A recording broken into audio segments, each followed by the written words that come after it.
నువ్వు నీ వెధవాయత్వంతో, వెధవ తెలివితేటలతో అసలు ఈ రోజు విచారణకు ఉందా ఆ కేసు? విచారణకు లేని కేసును నువ్వు ఎందుకు తీసుకొచ్చి ఆ యొక్క సాక్షిని, ప్రధానమైన ఫిర్యాదుదారుని కోర్టులో ఎందుకు ప్రవేశపెట్టించావు? ఆ రకమైన అఫిడవిట్ ఎందుకు ఇచ్చావు? ఇది చాలదా ముంజేది కంకణానికి అర్థం కావాలా చూడటానికి? కాబట్టి చెన్నపరెడ్డి కొద్దిగా మాట్లాడేటప్పుడు సంయమనం పాటించు. మీ లీగల్ టీంతో, మీ అడ్వకేట్తో సంప్రదించు. వాళ్ళతో అందులో ది గ్రేట్ ఇంటలెక్చువల్ పొన్నవోలు ఇందులో ఉంటున్నాడు కాబట్టి పొన్నవోలుతో ఒకసారి మాట్లాడు కావాలంటే. అఫ్ కోర్స్ పొన్నవోలు ఏం చెప్తాడు, ఏం చేస్తాడో ఎవరికీ తెలియదు, పొన్నవోలుకు కూడా తెలియదు. ఒకటైతే చెప్తున్నాను, లీగల్ అంశాల్లో మీ వాసుదేవన్ గారు చెప్పిన వాస్తవం. మీరు జ్ఞానశూన్యులు, మీరు జ్ఞానశూన్యులు. ఇది నేను గత 7-8 సంవత్సరాలుగా చెప్తున్నాను. మీకు తెలుగుదేశానికి కానీ, జనసేన కానీ లీగల్ టీంకు ఉన్నంత పట్టుదల మీకు లేదు. కార్యకర్తలను కాపాడుకోవాలి అనే ఒక స్పృహ మీకు లేదు. రైట్. శాంతిప్రసాద్ గారు, నిన్న కిరణ్ రాయల్ కేసులో చీటింగ్ కేసు నమోదు చేశారు.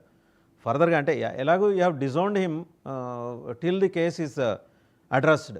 దాంట్లో స్పష్టంగా మీ నాయకుడి ప్రకటనలోనే వచ్చింది అది. చీటింగ్ కేసు నమోదు చేసిన తర్వాత అంటే మీరు జస్ట్ డిజోన్ చేసుకున్నారు అప్పటిదాకానే. అంటే అంతకు మించిన క్రమశిక్షణా చర్యలకు ఎందుకు వెళ్ళలేదని మీ పార్టీని కూడా ప్రశ్నిస్తున్నారండి. ఒకటి సార్, ఒక వ్యక్తి మీద ఆరోపణలు వస్తాయి.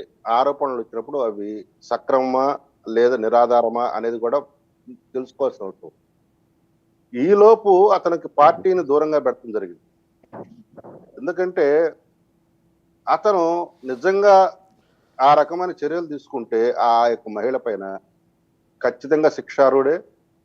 పార్టీ పరంగా కూడా అతను బహిష్కరించాల్సిన అవసరం. కానీ ఇంకా ఆ అంశం అనేది నిర్ధారణ కాల.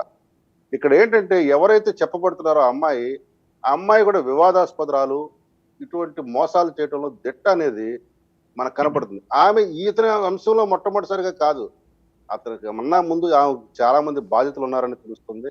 ఇవన్నీ కులంకుషంగా మదింపు జరగాల, తప్పు ఎవరిదని తేలాలి. రైట్. తేలిన తర్వాత తదనుగుణమైన చర్యలు మట్టుకుంటాయి. రైట్. విజయ్ కిరణ్ గారు, మీరు ఏదో చెప్పాలనుకుంటున్నారు సార్. ఇప్పుడు వాసుదేవ్ గారు చూడండి, కూటమి నాయకత్వం ఎంత ట్రాన్స్పరెంట్ గా ఉంటుందో. ఇవాళ శాంతి ప్రసాద్ గారు అన్న మాట చూస్తేనే మా ప్రభుత్వం ఎంత అకౌంటబిలిటీ ఉంది అనేటువంటి అర్థమవుతుంది.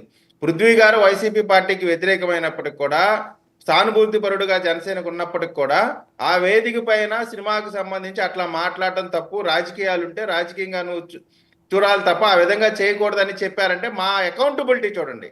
ఇవాళ కిరణ్ రాయల్ ఇష్యూలో కూడా ఇక్కడ వైసీపీని చూడండి. నీ ఎమ్మెల్సీ ఒక మనిషిని చంపి ఇంటికి డోర్ డెలివరీ చేస్తే వాడిని పక్కన పెట్టుకొని వెళ్తావు, మీటింగులకి వెళ్తావు. అదేవిధంగా మీరు అన్ని వల్లభనేని వంశీ అందరు లిస్ట్ చెప్తే చాలా ఉంది. అట్లాంటి పరిస్థితి ఉంటే వాళ్ళ కిరణ్ రాయల్ మీద ఒక అభియోగం వస్తే ఆయన్ని పార్టీగా దూరంగా పెట్టి, ఎక్కడ కూడా పోలీస్ పైన ప్రెజర్ తీసుకురాకుండా పోలీసులు తన పని తాను చేసినట్టు ఆయన పైన ఇప్పుడు కేసు కూడా నమోదు చేసినటువంటి పరిస్థితి. అంటే ప్రజలకి అకౌంటబిలిటీ పైన గౌరవం. చూద్దాం ఇంకా నెక్స్ట్ ఏం జరుగుతుందో ఈ డెవలప్మెంట్స్ అన్ని. థ్యాంక్ యూ వెరీ మచ్ అండి. చిన్నప్రెడ్డి గారు, విజయ్ కిరణ్ గారు, శాంతి ప్రసాద్ గారు, మస్తాన్ గారు అండ్ నాగార్జున గారు, అందరికీ ధన్యవాదాలు. సో వల్లభనేని వంశీ తనకు తానుగా దొరికిపోయిన సందర్భంలో ఫర్దర్ డెవలప్మెంట్స్, 43 ఏళ్ల శిక్షాకాలమా లేకపోతే జీవిత ఖైదు లోపలే ఈ మొత్తం శిక్షాకాలం కంప్లీట్ అవుతుందా, ఇవన్నీ కూడా